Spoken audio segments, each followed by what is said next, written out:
અત્યારે 5 વાગ્યાથી અમે અહીંયા પેટ્રોલ પંપ ઉપર છે. અમારા ખેડૂતોની એક જ માંગણી છે કે ભાઈ ગમે તે કરો, અમને ડીઝલ આપો.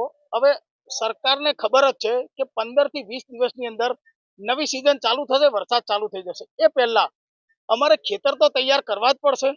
ખેતર તૈયાર કરશું તો જ આગળની ખેતી થવાની છે.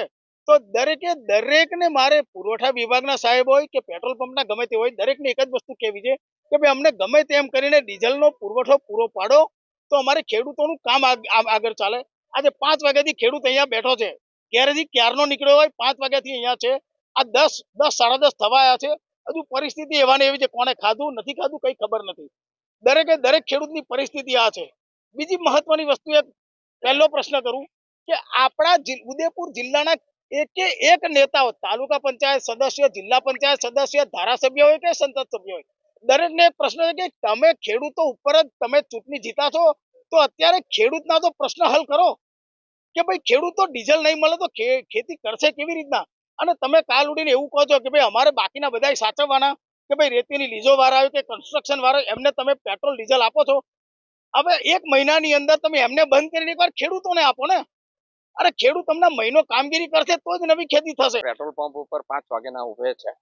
મારી સાથે 150 થી 200 ખેડૂત છે. ટ્રેક્ટરો અને પોતાના કેન લઈને, કારબા લઈને જ આવેલા છે. કલાક આપીને બંધ થઈ ગયું, બરાબર ને. તો 10 દિવસ ઉપર છોટાઉદેપુર જિલ્લા આના પુરવઠાના અધિકારીનો એક મેસેજ હતો, લાઈવ જ હતો, અને એમને એવું કીધું હતું કે અમે જે આના અધિકારીઓ છે એમની સાથે લાઈવ રહીએ છીએ. તો અધિકારી સાહેબને મારે એક જ પ્રશ્ન છે કે અમે આટલા બધા ખેડૂતો હેરાન થઈએ છીએ. આજે અઠવાડિયે પેટ્રોલ ડીઝલ આવ્યું, બીજા બધા જિલ્લાઓમાં પુરવઠો રેગ્યુલર મળે છે, તો અહીંયા કેમ તકલીફ થાય?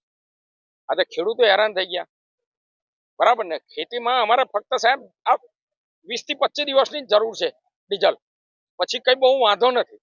તો તમે થોડું ધ્યાન આલો કે ખેડૂતને રેગ્યુલર મળે, બરાબર ને. હમણાંની પરિસ્થિતિ એવી છે, પેલા ભાઈએ કીધું એવું કે લોકો ટ્રેક્ટરમાં હતું ને કે તૈયાર પુરાઈ લેશું, હવે ટ્રેક્ટર એના પડી રહેશે, ઘરે બી જાય ને એવી પોઝિશન છે.